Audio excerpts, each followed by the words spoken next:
Welcome to Africa This Morning. My name is Beryl Ooro. It is the 17th of March 2014. Let's start the day with a look at the leading stories.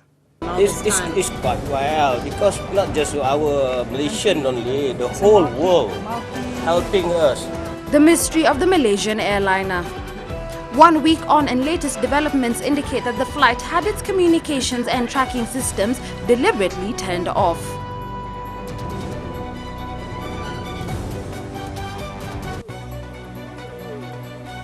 The threat to the lion population. Lion bones become a hot commodity for their use in traditional medicine, driving up exports from South Africa.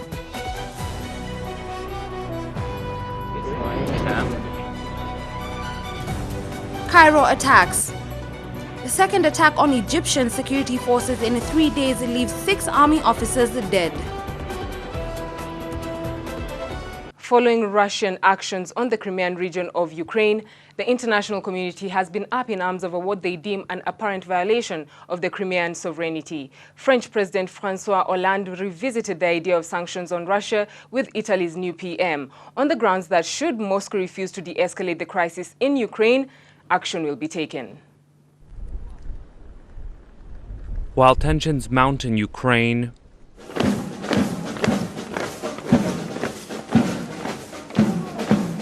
French President François Hollande and newly appointed Italian Prime Minister Matteo Renzi meet in the serenity of the Élysée Palace in Paris.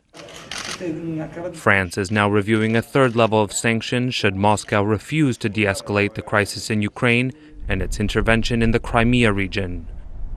As far as other sanctions, notably military cooperation, that is the third level of sanctions, and for now we are at the first level.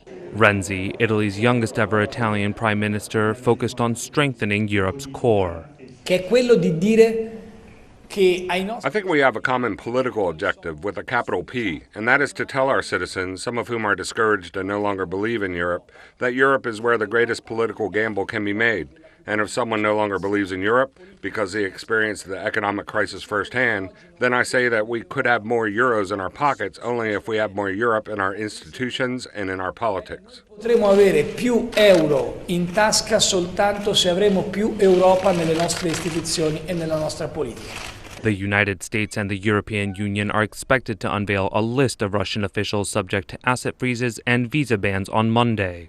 That's a day after a planned referendum in Ukraine's Crimea on whether the ethnically Russian region will join Russia. For now, voting booths are gearing up in what has led to the most tense confrontation between East and West since the Cold War. To Nigeria, in an unfortunate turn of events, at least 7 people were killed during a recruitment drive by the Immigration Department at a stadium in the Nigerian capital of Abuja. The stampede happened on Saturday as thousands gathered to apply for jobs with the Immigration Department in Abuja Stadium. I'm here for the exam, and you were saying that they needed only 30, and they sold up to 6 million forms. If they don't need people, why would they do close their eyes? The actual number we invited, your eyes can see now, is almost double. We expected 68,554. But what you are seeing now, see, the one inside, how many people do you estimate? And you go out and see. So we are praying that if people can be orderly, we have prepared for 69. We have question paper for 69. We have screening funds for 69,000. But the problem we are having now is the control of the crowd. The stampede broke out after job seekers scrambled through a poorly organized barricade at the test venue. They can arrange this thing. We are in all the world is computerized these days. We are in a global world. There is a better way of living.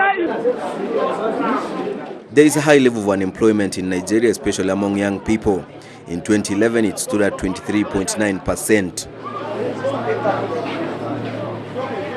To Egypt, even as the country prepares for elections with many skeptical of the promise of free and fair elections, the country struggles to hold on to peace within its borders following the Arab Spring which broke out in 2011. A second attack on Egyptian security forces in 3 days left 6 army officers dead in Cairo. Crowds gather at a military checkpoint near Cairo where 6 army officers are dead. State media reports that unidentified gunmen carried out the attack, which is the second on Egyptian security forces in 3 days. A senior security official also told state TV that 2 bombs found nearby had been defused. The army is blaming the outlawed Muslim Brotherhood movement, whose leaders have denied any involvement in the attack. An Islamist insurgency targeting security forces has rocked Egypt since the military overthrew former President Mohamed Morsi last year. The world watches more than 1 week on, and with no word of the whereabouts of the missing Malaysian Airlines plane, Malaysian authorities continue to broaden their search with the latest technology engaged in the hopes that it will bear fruit. The latest development indicate that the flight MH370 had its communications and tracking systems deliberately turned off, according to officials. With grief on their faces, families of missing passengers from Malaysian Airlines flight MH370 console one another in agony. But there could be a glimmer of hope. Anxious families watch as officials announce that they now believe the plane was flown west after someone on board turned off its communications and tracking systems. Previously, we had been begging for information, and now that we are getting more information that is valid, I feel there is brighter hope in finding the plane, as well as the passengers of that plane.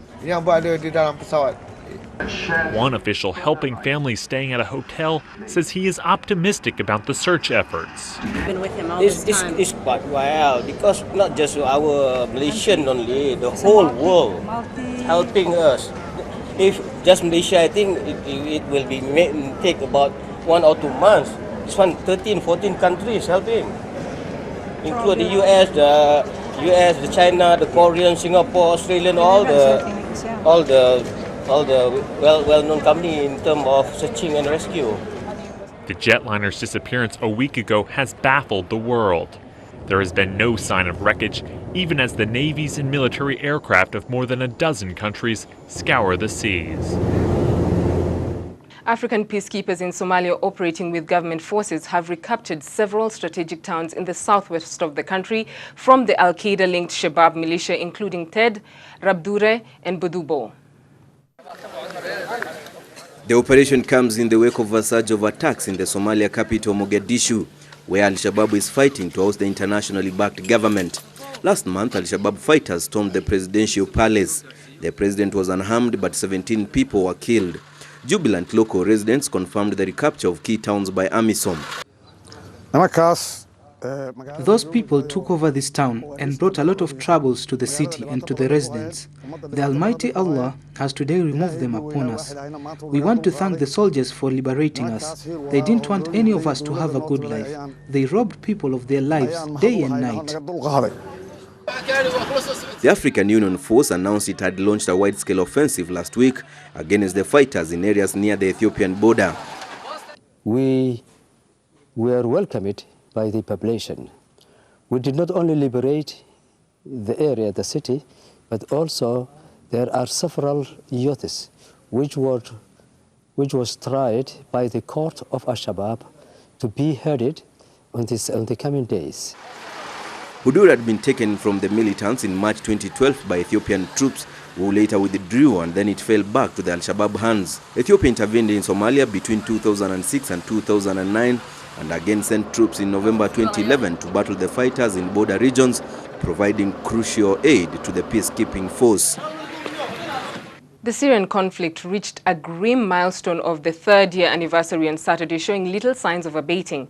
Every minute, 3 Syrians become refugees abroad, with 2.5 million people having sought refugee status outside the country, according to the United Nations.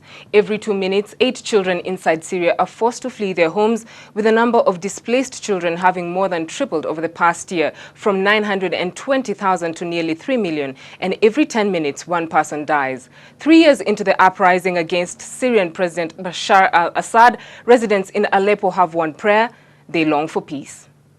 It's been 3 years to the day since the uprising against President Bashar al-Assad began, but Syrians in the northern city of Aleppo are still burdened by the war.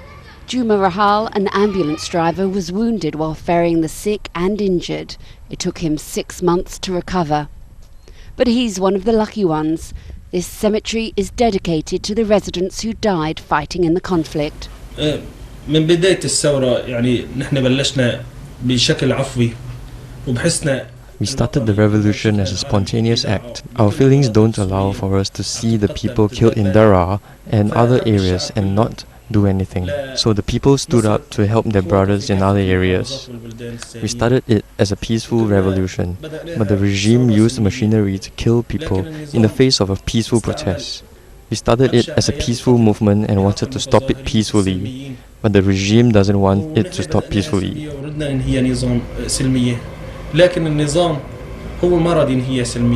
Rahal's young daughter also yearns for peace and the semblance of a normal life.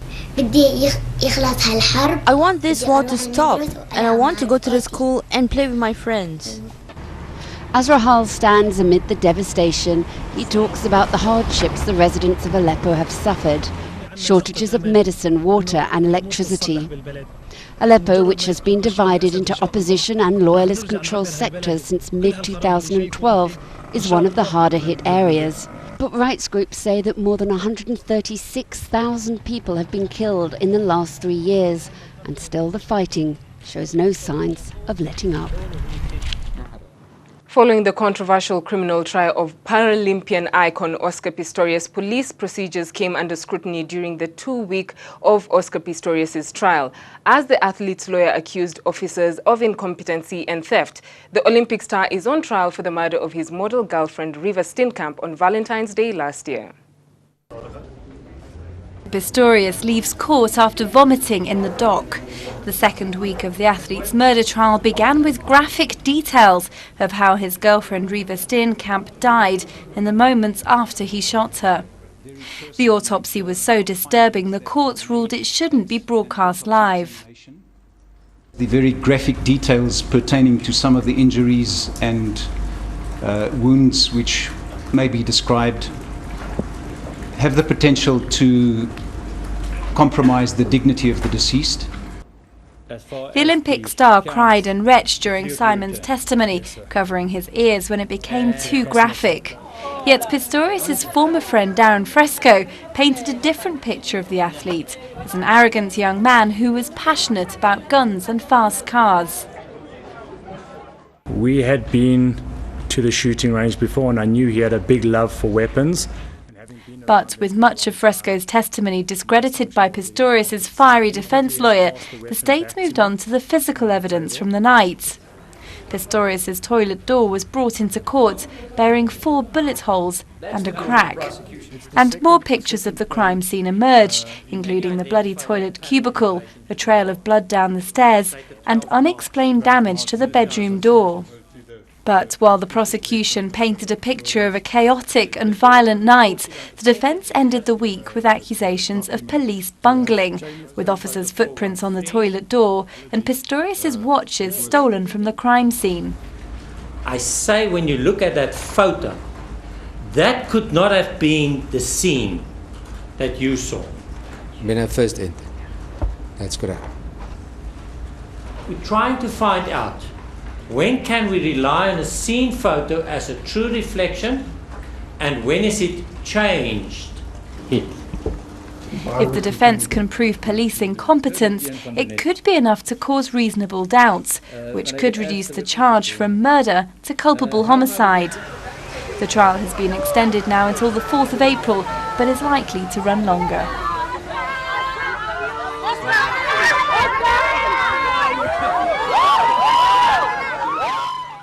Chinese workers in coal mining villages who bear the brunt of toxic air and tragic accidents will face a new challenge of finding new jobs. The Chinese government plans to shut down half of the province's mines in a bid to fight the country's broader problem of pollution. In rural villages such as this one in Guizhou province, southwest China, many people make their living from coal mining. But the impact of the industry can be devastating. Zhang Yan lost her husband in a mine accident last year. I was milking the cow, then came back. I was waiting for my husband, but he didn't show up for dinner. My auntie told me there had been an accident. China has long embraced the economic benefits of coal, which provides 2/3 of the country's energy. But Chinese cities are regularly hit by choking smog, and the government is facing mounting public pressure to improve air quality. They were issues at this year's National People's Congress meetings. We will declare war against pollution and fight it with the same determination we battled poverty. But changing course will be tough in the face of swelling energy demand and pressure to boost economic growth, which has sagged to its lowest level since 1999. Guizhou province has said it will close half the province's mines by the middle of this year. That could leave someone like Dee out of a job. I'd have to start relying on my children in that case.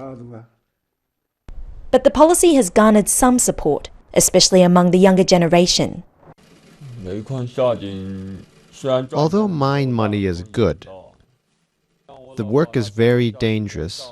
For example, my father didn't earn much but has lung problems that we do not have. But despite the risk, a typical miner can make twice what a labourer does and 10 times a farmer's income. And this choice between making a living and staying healthy appears to be one faced by many across the country. Lion bones have become a hot commodity for their use in Asian traditional medicine, driving up exports from South Africa to the east and creating new fears of the survival of the species. They're known as the king of the jungle, and these magnificent predators prowl around South Africa's savannas with an unmistakable air of royalty. But conservationists warn that African lions are under threat from a growing demand for their bones. Bones like these are sold for up to $10,000 to buyers in Asia who use them to make tiger bone wine, believed to have powerful healing properties. Lions are seen as a substitute now that tigers are on the brink of extinction. Round about a whole carcass can go up to 100,000. So if you collect all these bones together, it will go 60,000 rand. About 8,000 lions live in South Africa, 5,000 of those in captivity. Many are bred to be hunted. Hunters will pay up to $20,000 to kill a lion, taking its head and cape as a trophy. Now breeders can make half as much again simply by selling its bones. Conservationists warn that poaching could be a cheaper alternative. Lion numbers are declining, and we're very worried that lions may become a threatened species like we've got with the rhinos at the moment. But breeders say the opposite is true. They claim that selling the bones legally actually reduces the threat of poaching. If lion bone is available legally on the market, why would anyone choose to take all the risks and the cost associated with poaching? The number of permits allowing the export of lion bones has increased tenfold, from 60 in 2008 to 612 in 2010. An online petition is calling for the trade to be banned in the same way as tiger bones and rhino horns. But there's debate over how effective that would be. I don't think at the moment that fighting it in the way we're doing, anti-poaching strategies and trying to enforce the law, etc., I don't think that's going to answer the problem in the long term. It's too early to tell if the lion bone trade will lead to an increase in poaching. While conservationists want to stamp out the trade altogether, breeders insist that regulating the trade is the best way to protect these beautiful beasts. And with that, we come to the end of the Bulletin on Africa this morning. Join us next as we take a look at the leading stories on the social media platform in our segment on Trend.